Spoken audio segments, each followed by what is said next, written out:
Bonsoir et bienvenue à tous. Voici les titres de l'actualité de ce mardi. Dans ce journal également, la quête effrénée des jeunes parents pour trouver une nounou. Il y a 5 fois plus d'enfants en bas âge que de places en crèche. Nos conseils pour trouver Mary Poppins ou Mrs Doubtfire. C'est un chiffre que tous les jeunes parents ont en tête. La France compte plus de 2 millions d'enfants en âge d'aller à la crèche, mais seulement 400 000 places de crèche. Autant dire que pour beaucoup de familles, trouver à la rentrée une baby-sitter ou une jeune fille au pair est indispensable. Comment dénicher la super nounou, celle qui sera toujours à l'heure à la sortie des classes et fera faire leurs devoirs aux enfants. Regardez le reportage de Charlotte Casanova, Anne Barrier et Yves Le Bacon. Le lundi, Alexandre, directeur d'une banque à Lyon, peut aller chercher ses 3 enfants à l'école. Le reste du temps, il doit compter sur une nourrice. La dénicher n'a pas été une mince affaire. En trouver une, déjà c'est assez délicat, oui. On passe des annonces sur tous les sites spécialisés. Et on a eu, sur un mois de recherche, on a dû avoir 2 retours. Cette mère de 2 enfants en avait trouvé une, mais elle l'a finalement trouvée incompétente. Elle ne lui a pas encore trouvé de remplaçante et ne cesse de jongler.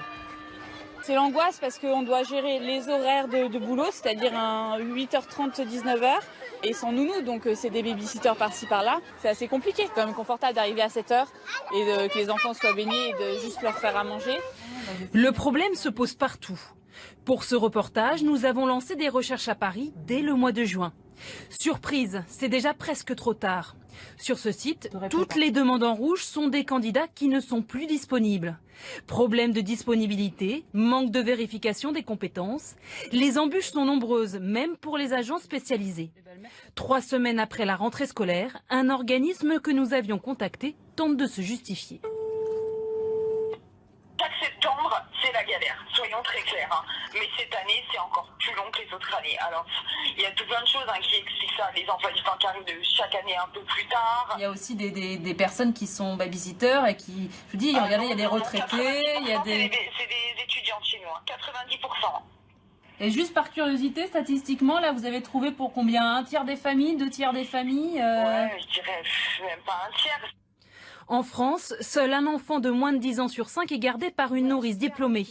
Une qualification essentielle pour cette responsable d'agence. On doit envoyer chez les parents des personnes qui sont professionnelles de la petite enfance parce que c'est des réflexes, parce que c'est des techniques. Garder un enfant, on a l'impression que c'est simple. En fait, pas autant que ça. Mais passer par une agence coûte cher, plus de 20 € brut de l'heure, le double de ce que les familles paient quand elles n'ont pas d'intermédiaire.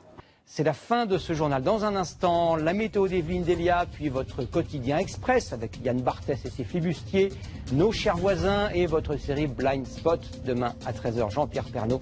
Je vous retrouve avec grand plaisir à 20h. Très bonne soirée à tous. À demain.